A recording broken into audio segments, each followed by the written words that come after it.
Hello दोस्तों, आप सभी का स्वागत है आज की क्लास में। और आज करने वाले हैं हम यहाँ पे देखिए 30 क्वेश्चन। और देखिए इसमें मैंने मार्किंग नहीं रखी है क्योंकि ये अलग अलग जगह से, ये अलग अलग टॉपिक से क्वेश्चन लिए गए, इसीलिए तो आप ध्यान रखिए कि आपके 30 क्वेश्चन है और ये 30 क्वेश्चन बहुत ही ज़्यादा इंपॉर्टेंट है। काफ़ी सारे आपके जो टॉपिक है उनको भी क्लियर करेंगे। और साथ ही साथ देखिए अपना जो तैयारी है उसको कंटिन्यू रखें। और रीजनिंग को देखिए यहाँ पे आप पर डे कम से कम 1 घंटा दें, ज़्यादा हो सके तो आप ज़्यादा दें। इसी के साथ साथ हिंदी को कम से कम आप 2 घंटा जरूर दें और नोट्स बनाएं। 8 से 9 टॉपिक है। और रही बात आपकी प्रैक्टिस की, तो प्रैक्टिस यहाँ पे भी आपकी चल रही है लगातार, हिंदी की भी।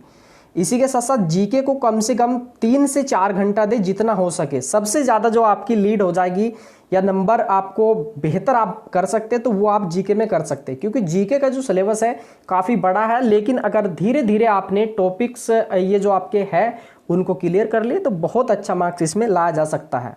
तो देखिए रीजनिंग में ज़्यादा से ज़्यादा तैयारी करें, हिंदी में भी आपको करनी है और जीके को सबसे ज़्यादा समय दें। तो इसी तरीके से अगर आप अच्छे से तैयारी करते हैं कंटिन्यूटी करके तो आप बहुत अच्छे मार्क्स इसमें ला सकते हैं इस एग्ज़ाम के अंदर। तो चलिए, और देखिए आप कभी भी ये नहीं बताते कि आपका कितना क्वेश्चन राइट हुआ है। आज ज़रूर कमेंट करके सभी बताएं। चलिए, यहाँ पे सबसे पहला क्वेश्चन है, यात्री इब्न बतूता कहाँ से आया था? तो ये जो आया था ये आया था मोरक्को से। तो इसका हो जाएगा ए ऑप्शन होगा राइट इसमें। अब कभी कभी कन्फ्यूज़न होता है क्योंकि मोरक्को है, तुर्की है, फारस है, इधर मतलब अलग अलग विदेशों से यात्री आए अलग अलग शासकों के समय, तो याद नहीं रहता। तो इसको आप, और ये सबसे ज़्यादा बार पूछ जाता है इब्न बतूता किसके समय आया और कहाँ से आया। ये देखिए तोता हो गया, तूता। तो तोता किससे आपका मिल जाएगा? मोर से मिल जाएगा। तोता मोर है ना, तो आप मोरक्को याद रखना है, तोता मोर। और देखिए ये किसके समय आया? तो ये आया था मोहम्मद बिन तुगलक के समय। तुगलक के समय आया। तो आप कैसे याद रखेंगे? बिन बबूता है ना, या आप ऐसे रख सकते हैं, बै आ रहा है इसमें और इसमें भी बै आ रहा है। तो बहुत अच्छे से कर लेना इसको।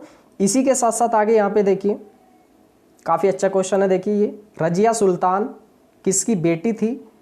और देखिए रजिया सुल्तान के बारे में, तो ये जो बेटी थी ये थी इल्तुतमिश या अल्तमश की बेटी। ए ऑप्शन हो जाएगा इसका राइट। अब देखिए रजिया सुल्तान थी, ये पहली महिला मुस्लिम शासिका और अंतिम मुस्लिम शासिका मानी जाती है, पहली महिला शासिका। ठीक है, तो इनके बारे में। इसी के साथ साथ इनके पिता हुए इल्तुतमिश। इसके बाद यहाँ पे इल्तुतमिश जो गुलाम था ये था कुतुबुद्दीन ऐबक का गुलाम। और ऐबक किसका था? ये था गोरी का गुलाम। तो मोहम्मद जो गोरी थे उसके गुलाम कौन थे? कुतुबुद्दीन ऐबक। तो गोरी का गुलाम हो गया कुतुबुद्दीन ऐबक। इसीलिए जब गोरी की मृत्यु हुई तो जो सत्ता आई पूरी ये आ गई थी कुतुबुद्दीन ऐबक के हाथ में। तो इसीलिए ये गुलाम वंश की स्थापना इन्होंने की। और इसके बाद यहाँ पे इसके गुलाम कौन थे? इल्तुतमिश। तो इसीलिए इल्तुतमिश को कहते हैं गुलामों का गुलाम। गुलामों का और गुलाम, देखिए है ना, ये इस तरीके से। इसी के साथ साथ यहाँ पे बलबन के बारे में, तो गुलाम वंश का देखिए अगर कह सकते कि शक्तिशाली सम्राट कौन था या शासक था तो ये बलबन था। इनकी देखिए एक नीति थी बहुत अच्छी, बहुत बार पूछी जाएगी आपकी, लोहो एवं रक्त नीति। ठीक है, तो ये आपका दिख रहा ना यहाँ पे बल, तो काफ़ी बल था इनमें, शक्ति थी, इसीलिए इनकी जो नीति थी वो लोह एवं रक्त नीति थी। और देखिए आपके एग्जाम में कभी कभी आ सकता है कि कुतुबुद्दीन ऐबक ने किसकी स्थापना की? गुलाम वंश की, है ना, गुलाम वंश के संस्थापक थे। तो गुलाम को कहते हैं इलबरी भी कहते हैं इसको, इलबरी, या कहते हैं इसको ममलूक। कभी कभी आपको गुलाम वंश नहीं मिलेगा तो आपको मिलेगा ममलूक या इलबरी। चलिए इसके बाद आगे यहाँ पे क्वेश्चन है काफ़ी इंपॉर्टेंट। ये आपको क्रम लगाना है, तो काल क्रम अनुसार ये बताना, धीरे धीरे आपको बढ़ते हुए क्रम में। ठीक है, तो सबसे पहले कौन आया? तो सबसे पहले जल्दी से आप कमेंट करें।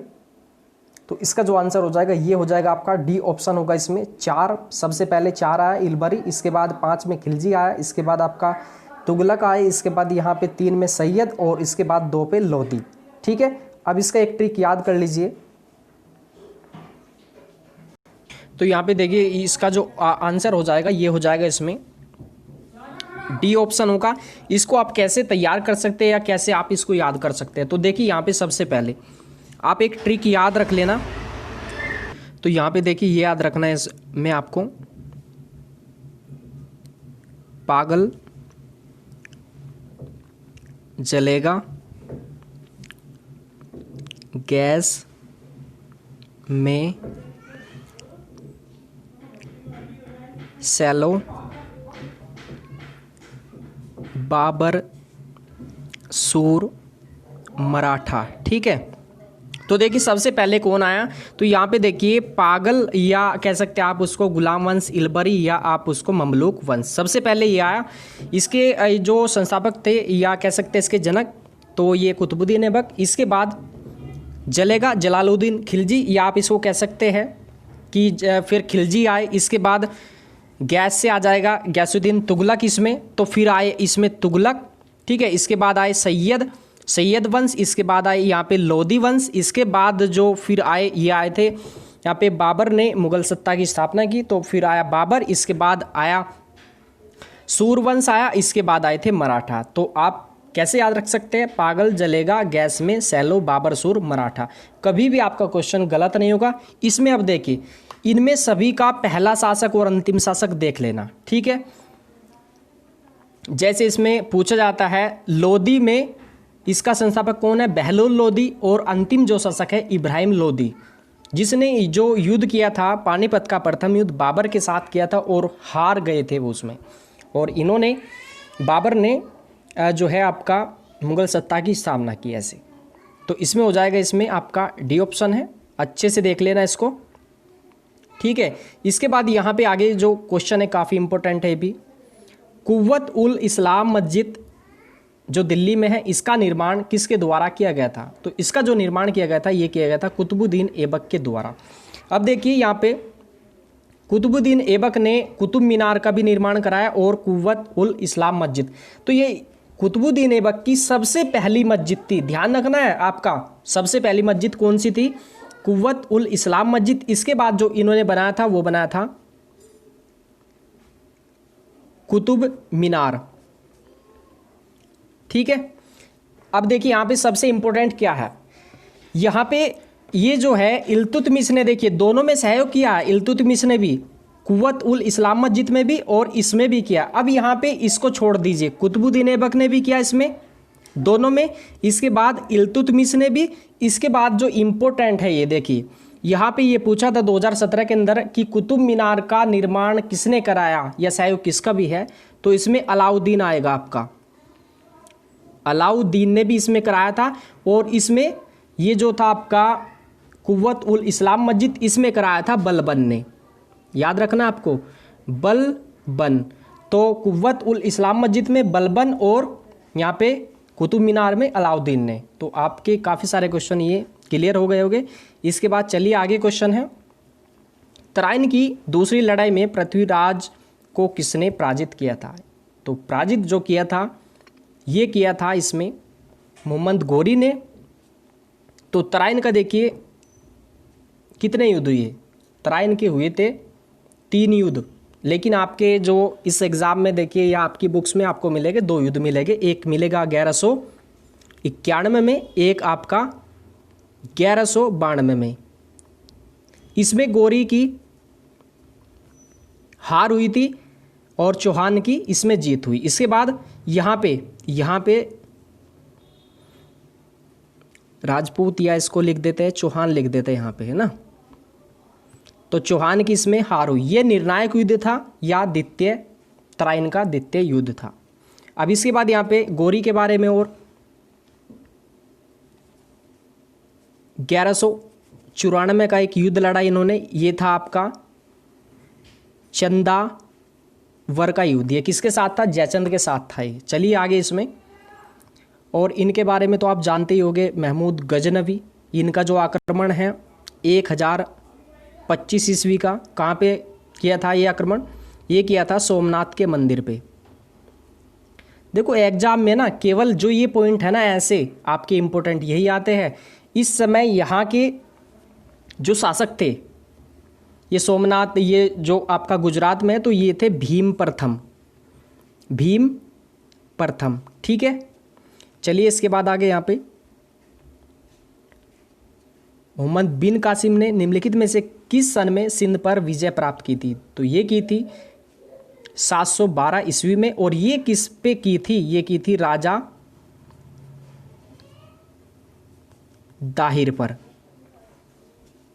चलिए आगे इसमें, इसके बाद आपका ये है एलोरा में गुफाएं और शैलकर्त मंदिर है, किससे संबंधित है, किस धर्म से है?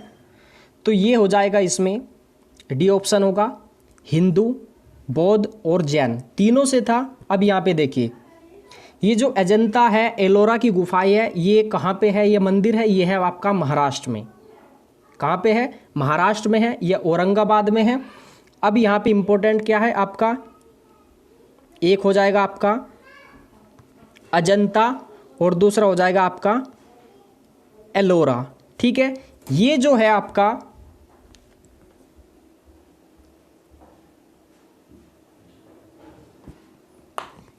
ये आपका अकेला है बौद्ध से, और ये जो है आपका एलोरा वाला, ये आपका हिंदू, बौद्ध और आपका जैन। तो याद रखना है अजंता का केवल एक, बौद्ध और एलोरा का है तीनों का। ठीक है, ये कहाँ पे है? अजंता एलोरा गुफाएं, ये महाराष्ट्र में है। चलिए इसके बाद आगे यहाँ पे, पल्लवों ने निम्नलिखित में से किस नगर से शासन संचालित किया?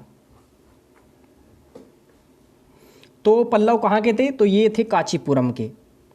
इसमें हो जाएगा ए ऑप्शन। तो ये आपसे पूछी भी जा सकती है कि पल्लवों की राजधानी कांची। अगर आपसे पूछी जाए कि पांड्यों की राजधानी, तो इसमें हो जाएगा मदुरै, पांड्यों की मदुरै। और चोलों की राजधानी, चोलों की क्या हो जाएगी? ये हो जाएगी आपका तंजौर, चोलों की तंजौर, और पांड्य की मदुरै, और पल्लवों की हो जाएगी कांचीपुरम। चलिए इसके बाद आगे यहाँ पे, चंद्रगुप्त द्वितीय अन्य किस नाम से जाना जाता था? तो ये जाना जाता था विक्रमादित्य के नाम से। इसमें हो जाएगा आपका सी ऑप्शन होगा इसमें। इसी के साथ साथ यहाँ पे इसके बारे में क्या, इस चैप्टर के बारे में इंपॉर्टेंट है, तो आप इसको ध्यान से सुनना है। सबसे पहले शासक या संस्थापक बोले जाते हैं, तो ये थे आपका श्रीगुप्त। इससे बाहर कुछ भी नहीं आएगा आपका एग्जाम में इस चैप्टर से। श्रीगुप्त हो जाएगा, ये संस्थापक है। इसके बाद आए आपका घटोत्कच, उनका कहीं पे वर्णन नहीं है। इसके बाद आए आपका चंद्रगुप्त प्रथम। ठीक है, ये थे वास्तविक संस्थापक। अगर आपसे पूछा जाए कि संस्थापक हो जाएगा आपका श्रीगुप्त, अगर आपसे पूछा जाए वास्तविक, तो ये हो जाएगा आपका चंद्रगुप्त प्रथम। इसके बाद आए थे यहाँ पे देखिए, एक सेकंड,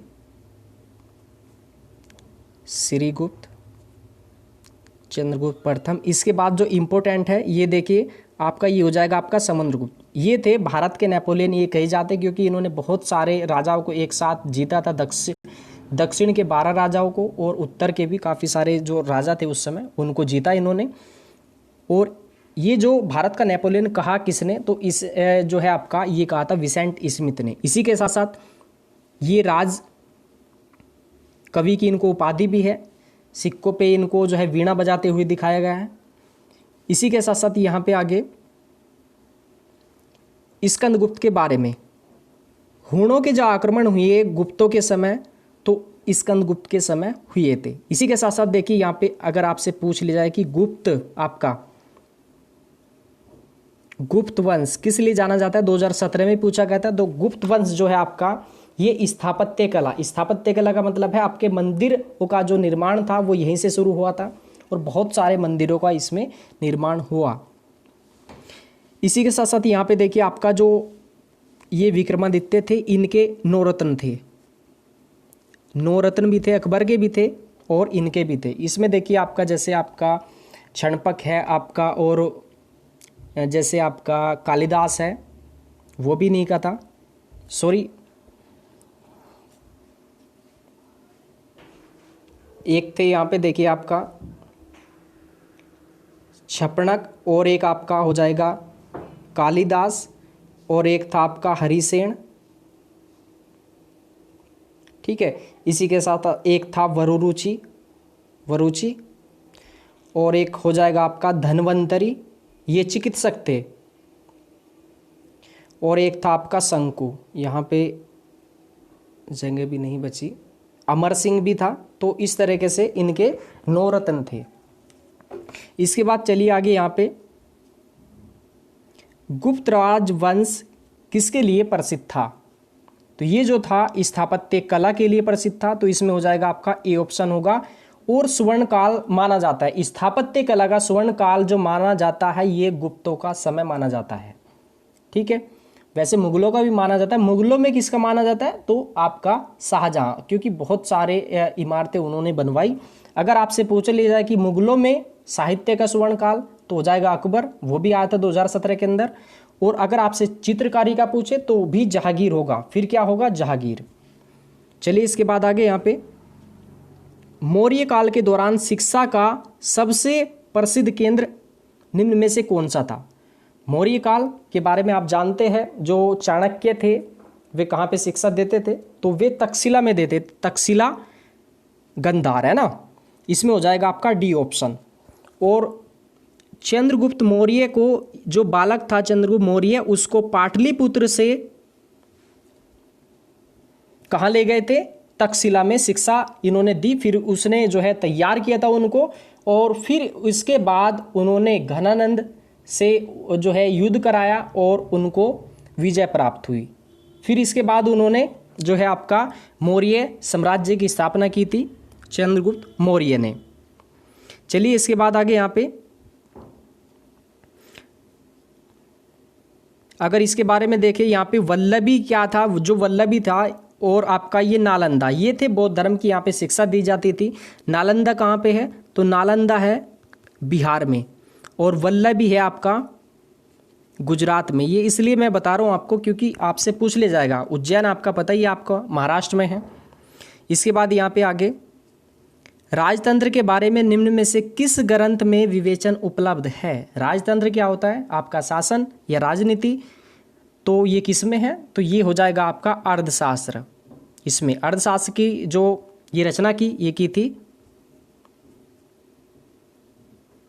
चाणक्य, कौटिल्य या विष्णुगुप्त ने। और इसमें जो वर्णन किया था, ये जो चंद्रगुप्त मौर्य थे उनके शासनकाल का वर्णन किया था, या प्रशासन का। इसके बाद यहाँ पे आगे हो जाएगा आपका क्वेश्चन इंपॉर्टेंट है, महावीर कौन थे? तो ये कौन से तीर्थकर थे? तो ये 24वें एवं जैन धर्म के 24वें एवं अंतिम तीर्थकर थे। इसमें हो जाएगा आपका बी ऑप्शन। इसके बाद यहाँ पे कौन सा पूछा जाएगा? आपका पहला पूछा जाता है, एक आपका 23वां, एक आपका 24वां। तो आप एक बार देख लेना, पहला, 23वां और 24वां। पहले कौन थे? तो ये थे आपका ऋषभ देव। 23वें थे आपके पार्श्वनाथ, और 24वें आपको मालूम है ये महावीर स्वामी हो जाएंगे। इनके चिन्ह भी पूछ ले आते कभी कभी। इसके बाद यहाँ पे आगे, सिकंदर महान का शिक्षक कौन था? यानी कि सिकंदर के गुरु कौन थे? तो सिकंदर के जो गुरु थे ये थे अरस्तु। इसमें हो जाएगा आपका डी ऑप्शन होगा। अब यहाँ पे इसी के साथ साथ एक्स्ट्रा थोड़ा और देख लीजिए, सिकंदर के गुरु कौन है? तो अरस्तु। अरस्तु का जो गुरु थे ये थे प्लूटो, और प्लूटो के जो गुरु थे ये थे सुकरात। सिकंदर के गुरु अरस्तु, अरस्तु के गुरु प्लूटो, और प्लूटो के जो गुरु थे ये थे सुकरात। इसी के साथ साथ जैसे यहाँ पे एक बार और देख लेते हैं। यहाँ पे जैसे गांधी जी के गुरु कौन थे? तो गोखले, और गोखले के गुरु कौन थे? तो ये थे रानाडे, क्योंकि गुरु से पूछ ले आता है कभी कभी। चलिए इसके बाद आगे यहाँ पे, निम्नलिखित में से कौन सा अन्न मनुष्य द्वारा सबसे पहले प्रयोग होने वाले में से था? तो ये जो था ये था जो, या इसको कहते थे यव। इसमें हो जाएगा आपका ए ऑप्शन होगा। इसी के साथ साथ आगे यहाँ पे निम्न में से किनके सिक्के संगीत के प्रति उनका प्रेम दर्शाते हैं? तो ये जो दर्शाते हैं ये दर्शाते हैं गुप्तों के। इसमें हो जाएगा आपका सी ऑप्शन होगा। अब कैसे सिक्कों पे?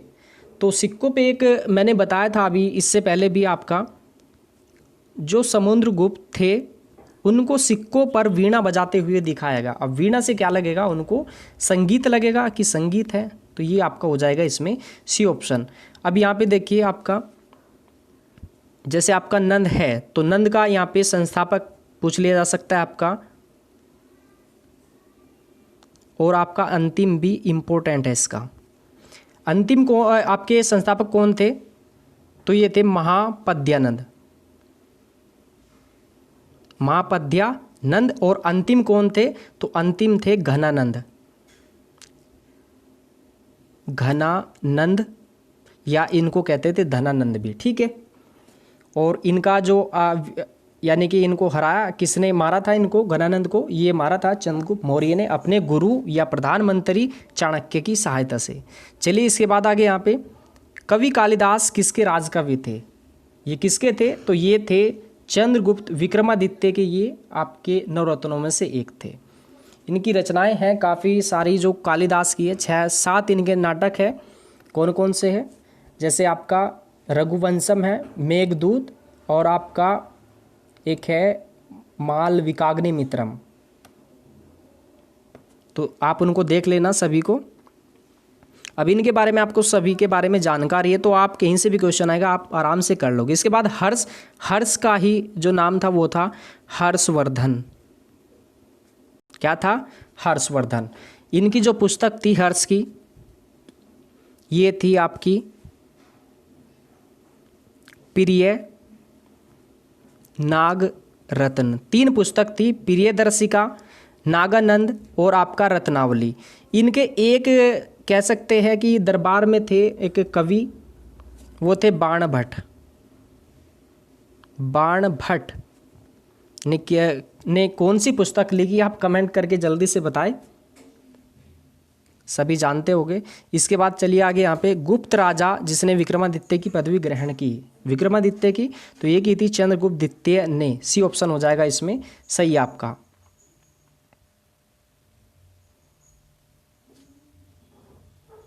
चलिए इसके बाद आगे, ये भी इंपॉर्टेंट क्वेश्चन है, देखिए आपका, भारतीय संस्कृति का स्वर्ण युग था, कौन सा था स्वर्ण युग? तो स्वर्ण युग जो था ये था गुप्त काल। इसमें स्थापत्य कला का जो है ये इसके लिए जाने जाते हैं। बहुत सारे मंदिरों का इसमें निर्माण हुआ, और मंदिर का जो निर्माण शुरू हुआ वो इसी काल से स्टार्ट माना जाता है। और इनकी जो भाषा थी वो थी संस्कृत। इसीलिए कहते हैं कि आर्य संस्कृति का जो प्रचार प्रसार देखने को मिला वो बहुत समय बाद आगे आके गुप्त काल में मिला था।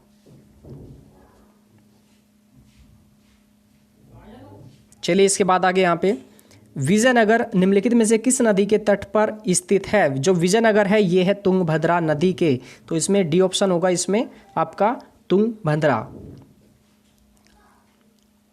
और ये जो नदी है बाकी इनके बारे में आपको शायद मालूम होगा, कावेरी को दक्षिण भारत की गंगा कहते हैं या पवित्र है ये ना, ये दक्षिण भारत की, साल भर इसमें जो है जल भरा रहता है। और ये पूछा जाता है कृष्णा के बारे में कि ये कहाँ से निकलती है, कहाँ पे ये जाके डलती है, मिलती है।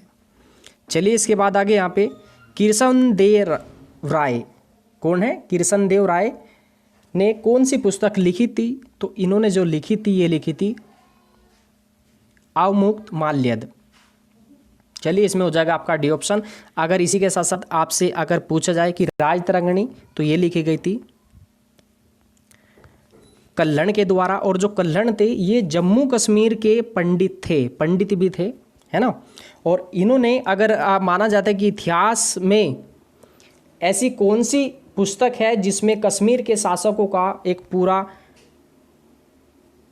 कर्मानुसार वर्णन है, तो ये एकमात्र पुस्तक है। और ये जो लिखी गई थी ये लिखी गई थी संस्कृत में।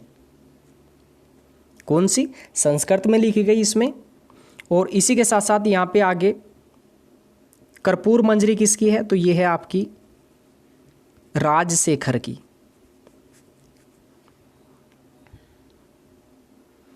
और इसके बाद यहाँ पे आपका ये मिताक्षरा, ये थी याज्ञवल्क्य की। ठीक है, इसमें आपका तो लगभग आपको सारी जो रचनाएं आपको पता चल गया इसमें।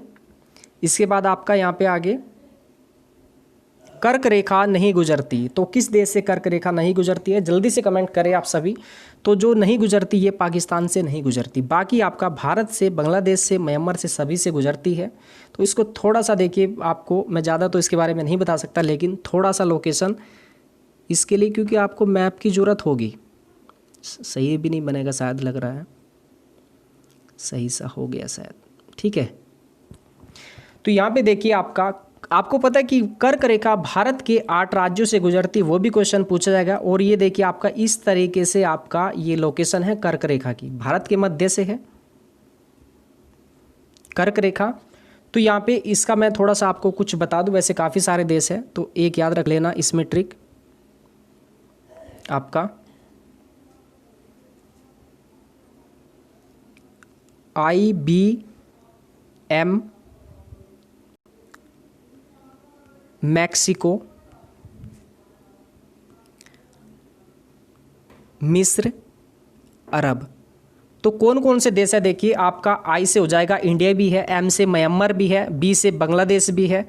ठीक है, इसी के साथ साथ आपका मैक्सिको भी है, आपका मिस्र भी है और आपका सऊदी अरब भी है। देखिए इधर पड़ता है ना सऊदी अरब। तो ये आपके देश है, इस पे आपका कर्क रेखा पे स्थित या कर्क रेखा गुजरती है। इसके बाद आगे यहाँ पे एक सेकंड रुकना, देखिए अगर थोड़ा सा इसकी आप लोकेशन देखना चाहते हैं, देखिए कर्क रेखा की, तो ये आपका ग्लोब हो गया। ये पूरी पृथ्वी को भूमध्य रेखा ने या विषुवत रेखा ने आप 2 भागों में बांट दिया। ये कितने डिग्री है? ये है आपका 0 डिग्री है। इसके बाद ऊपर जो उत्तरी गोलार्ध में ये आपका 23.5 डिग्री पर कौन सा होगा? ये होगा आपका कर्क रेखा। अगर दक्षिणी गोलार्ध में आई 23.5 डिग्री पर, यहाँ पे आपको मिलेगी मकर रेखा। तो कभी कभी क्वेश्चन भी आता है, तो भारत कहाँ पे होगा? भारत होगा आपका यहाँ पे कर्क रेखा पे। ठीक है, तो पूछ लिया जाएगा कि भारत की लोकेशन कहाँ है? तो कर्क रेखा आपका भूमध्य रेखा के उत्तर में या भूमध्य रेखा के दक्षिण में, ऐसे पूछ लिया आता है। तो इसी के साथ साथ आपका देखिए यहाँ पे देख लेना उसको भी। इसके बाद आगे यहाँ पे आपका ओजोन परत कहाँ पाई जाती है? ओजोन परत जो पाई जाती है, ये पाई जाती है आपका समताप मंडल में। होगा इसमें सी ऑप्शन होगा। समताप मंडल में भी फिर इसके बाद ओजोन कहाँ पाई जाती है? एक ऊपर एक आपका, उसमें भी 2 परत होती है, तो उसमें आपका निचली साइड में मिलती है ये नीचे। ठीक है, अब यहाँ पे ऐसे इसको देख लेना, सबसे नीचे कौन सा है? तो जो हमें दिखाई देती है या जिसमें मौसम संबंधी घटनाएं, तो इसमें आपका हो जाएगा क्षौमंडल या ट्रोपोस्फियर। इसके ऊपर कौन सा है? समताप। यहीं पे आपका कौन सी है? ओजोन परत। इसके बाद आपका यहाँ पे आपका मध्य मंडल, यहाँ पे आपका बहिर्मंडल और आपका यहाँ पे आपका आयन मंडल। ठीक है, इस तरीके से लोकेशन है। अब देख लेना, जैसे यहाँ पे समताप मंडल में आपके वायुयान उड़ते हैं। इसके बाद आपका मध्य मंडल में आपका उल्कापिंड संबंधी घटनाएं होती हैं। यहाँ का जो टेम्परेचर है सबसे ठंडा है काफ़ी, है ना। तो ये आपका क्वेश्चन था। इसी के साथ साथ ओजोन परत के बारे में, ओजोन परत की जो मोटाई या छिद्र को मापा जाता है वो डाप्सन इकाई के द्वारा। चलिए इसके बाद आगे यहाँ पे वायुमंडल में जिस ओजोन छिद्र का पता लगाया गया वह कहाँ स्थित है? तो ये है आपका अंटार्कटिका के ऊपर। इसमें आपका हो जाएगा इसमें बी ऑप्शन राइट। चलिए इसके बाद आपका क्वेश्चन है कि पृथ्वी अपने अक्ष पर कितनी आनति पर झुकी हुई है? तो ये जो झुकी हुई है, ये झुकी हुई है आपका 23.5 अंश या 23.5 डिग्री। ए ऑप्शन हो जाएगा इसमें आपका राइट। इससे संबंधित देखिए आगे क्वेश्चन आने वाले, तो यहाँ पे इस तरीके से आप देखना, उससे रिलेटेड आपका टॉपिक जो है आपके ये कुछ पॉइंट्स है वो क्लियर हो जाएंगे। जैसे ये सूर्य है तो यहाँ पे आपका मान लीजिए आपका पृथ्वी है, और पृथ्वी आपको पता है कि सूर्य के चारों ओर चक्कर लगाती है, ठीक है। पृथ्वी यहाँ पे भी आपका हो गया, और यहाँ पे भी आपका हो गया पृथ्वी, और यहाँ पे भी आपका हो गया पृथ्वी। तो ये आपका देखिए इस तरीके से जो है ये चारों ओर घूमती है सूर्य के। तो ये कितने वर्ष में आपका कितने समय में घूमती है? 1 साल में। इसको कहते हैं 100 वर्ष, है ना। अब देखिए यहाँ पे आपका जब ये घूमती है तो इसमें 3 माह बाद आपको जो है देखने को एक ये 4 आपको ऋतुएं मिलेगी। एक यहाँ पे आपका, एक यहाँ पे, एक यहाँ पे, और ये आपका एक यहाँ पे। अब ये किसकी परिक्रमा कर रही है? तो ये सूर्य की परिक्रमा कर रही है। तो इसको 1 साल में जो घूम रही है ये ऋतु परिवर्तन हो रहा है। ये किसके कारण हो रहा है? तो ये परिक्रमण गति के कारण हो रहा है। और ये जो अपने अक्ष पे घूमती हुई चल रही है, एक दिन रात जो हो रहा है इसमें, तो 24 घंटे में, तो ये हो जाएगा आपका परिभ्रमण गति के कारण। अगर आपसे पूछ लिया है कि ये ऋतु परिवर्तन हुआ ये, तो ये परिक्रमण गति के कारण हुआ है। चलिए आगे, इसमें आपका पूर्व से पश्चिम की ओर परिक्रमण करने वाले ग्रह का नाम कौन सा है? तो देखिए आप थोड़ा सा इसको ऐसे कर लेना,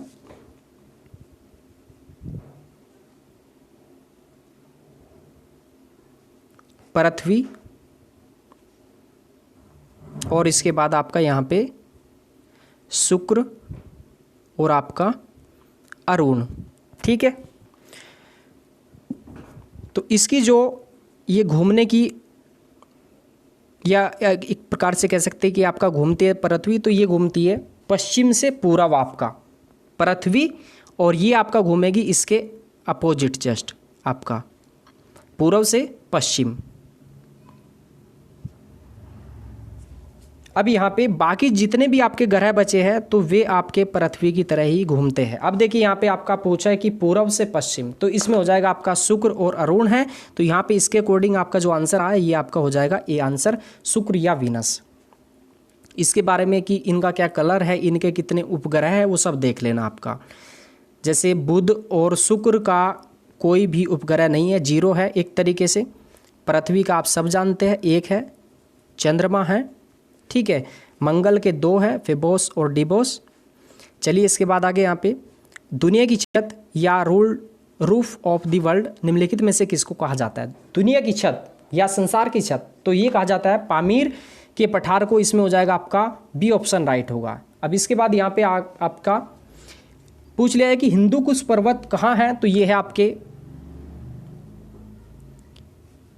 पाकिस्तान की साइड में है, खैबर जो दर्रा है ये जो आपका पाकिस्तान में खैबर दर्रा, और हिंदू कुश पर्वत को पार करके ही जो है आपका भारत की धरती पर कदम रखा था किसने? सिकंदर ने। आता है क्वेश्चन कि किस पर्वत को पार करके आया था? हिंदू कुश पर्वत को पार करके, ठीक है। इसी के साथ साथ यहाँ पे आपका माउंट एवरेस्ट क्या है? सबसे ऊंची चोटी है विश्व की, आपको इसकी ऊंचाई भी पता है, सबसे ऊंचा है माउंट एवरेस्ट। इसके बाद भारत की जो है आपका ऊंची चोटी ये है आपका K2, इसका जो नाम है गॉडविन ऑस्टिन है। इसकी जो ऊंचाई है 8611 मीटर है ये, और इसकी कितनी है? 8848, ठीक है। चलिए इसके बाद आपका यहाँ पे जो साइबेरिया का मैदान है, ये साइबेरिया है, ये कहाँ पे है? तो ये है आपका रूस में, और ये जो है बहुत ही ज़्यादा ठंडा स्थान माना जाता है साइबेरिया। साइबेरियन सारस आपने सुना होगा, जो भारत में भी आती है, और भारत में भी आपने सुना होगा राजस्थान के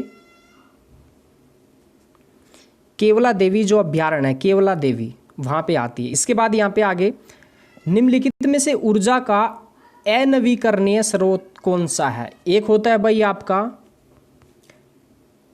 नवीकरणीय, एक होता है आपका अनवीकरणीय। नवीकरणीय जो होता है ये होता है आपका रिन्यूएबल, ये होता है आपका अनरिन्यूएबल।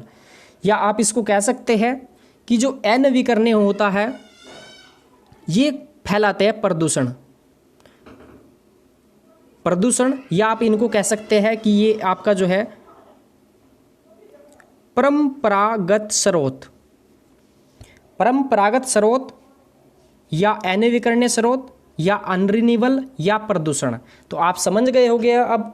तो जो प्रदूषण फैलाएगा वो क्या है, परंपरागत या अनवीकरणीय। इसमें आपके बहुत सारे उदाहरण आ सकते हैं। देखिए जैसे इसको देख लेते हैं, अनवीकरणीय कौन सा है, तो भाई सीधा सीधा कोयला हो जाएगा। कोयला तो क्या है, प्रदूषण फैलाता है। बाकी ये देखिए आपका ये जो सौर है आपका, ये बायोगैस है, तो ये आता है नवीकरणीय में। इसी के साथ साथ आपका नवीकरणीय में एक आता है, आपने सुना होगा,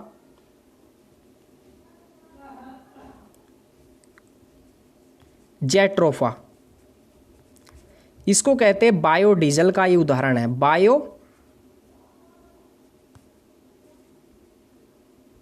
बायोडीजल। तो इसको देख लेना आप इसमें।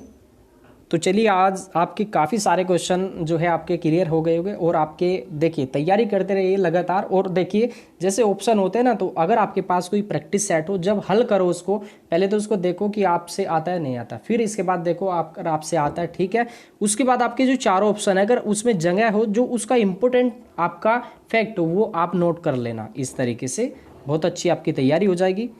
इसी के साथ साथ देखिए अनवीकरणीय का हो गया था कोयला। अब देखिए प्रदूषण फैलाता है, तो आपका यहाँ पे एक्स्ट्रा अगर आपसे मैं पूछूं तो आप बता दोगे, जैसे आपका डीजल हो जाएगा, है ना, पेट्रोल हो जाएगा।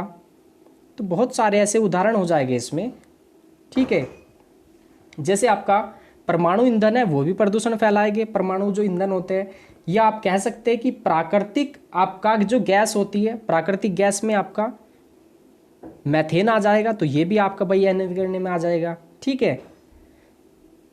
इसी के साथ साथ एक क्वेश्चन और देख लें। देखिए इसमें आपका जो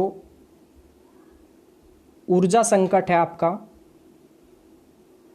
कभी कभी आ जाता है ऊर्जा संकट, क्या है, तो देखिए ये जो आपके अनवीकरणीय स्रोत होते हैं, जैसे कोयला है, पेट्रोल है, ये जल गैस है, तो अगर इनके आपके समाप्त होने का जो खतरा होता है उसको कहते हैं ऊर्जा संकट, है ना। ऊर्जा का संकट आ जाएगा अगर ये कोयला, पेट्रोल, डीजल वगैरह खत्म हो गए, तो उसको कहते हैं ऊर्जा संकट। इसी के साथ साथ यहाँ पे आगे इसमें आपका जीवाश्म ईंधन किसको कहते हैं, तो जीवाश्म ईंधन कहते हैं जो विषैली गैस उत्पन्न करते हैं।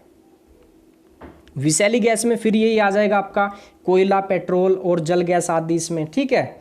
इसी के साथ साथ आपका यहाँ पे देखिए एलपीजी और आपका सीएनजी। जब मैंने एग्जाम दिया था 2017 के अंदर, तो यहाँ पे पूछा था सीएनजी का फुल फॉर्म होता है कंप्रेस्ड नेचुरल गैस, ना कि कंप्रेसिव। बहुत बार मिलेगा आपको ऑप्शन में कंप्रेसिव, लेकिन कंप्रेसिव नहीं होगा, ये होगा इसमें कंप्रेस्ड नेचुरल और आपका गैस। एलपीजी का आप सब जानते हैं, एलपीजी लिक्विड पेट्रोलियम गैस। तो ये क्या है, ये है आपका दर है। तो देखिए यहाँ पे लगभग आपके 30 क्वेश्चन थे, 30-32 के आसपास थे। तो यहाँ पे आपका लगभग 37-38 मिनट हुआ है। तो आप देखिए, आप कहते हो कि इतना कम क्वेश्चन इतने समय में कराते हो, तो देखिए भैया आपका जो क्वेश्चन है ना, फर्स्ट पेपर में भी आपका मात्र 100 क्वेश्चन है, और इसके लिए कितना मिलेगा आपको, मिलेगा 3 घंटा, यानी कि आपका 60 या 100, ये हो जाएगा आपका 180 मिनट। दूसरा पेपर भी देखिए 2 घंटे बाद होता है, कुछ ब्रेक के बाद, तो उसमें भी 100 क्वेश्चन होते हैं, इसमें भी आपके 180 मिनट मिलेंगे। तो समय की यहाँ पे कमी नहीं है। आपको लगता है कि 10 मिनट में 20 क्वेश्चन मिल जाए तुरंत, तो उससे क्या होगा, इतना फायदा नहीं होगा। अब यहाँ पे आप खुद भी इससे आप जो है अपना बुक से भी तैयार करते होगे, तो थोड़ा सा नजरिया बदल जाएगा थोड़ा तैयारी करने का। तो समय का यहाँ पे देखिए कोई यहाँ पे समस्या नहीं है कि कम। अगर आपसे 100 क्वेश्चन आता है ना, तो आप मात्र 100 मिनट में आराम से इसको हल कर लेंगे पूरे को। वहाँ पे कम से कम 1 से 1.5 घंटा आप बैठ भी लोगे, अगर आपने क्वेश्चन किया है या आपने थोड़ा सा भी तैयारी किया है। अब देखिए यहाँ पे, अब पेपर में भी आपसे पूछेगा कि पेपर में कैसे सोल्व करना है, तो जो आपसे नहीं आता उसको छोड़ देना है।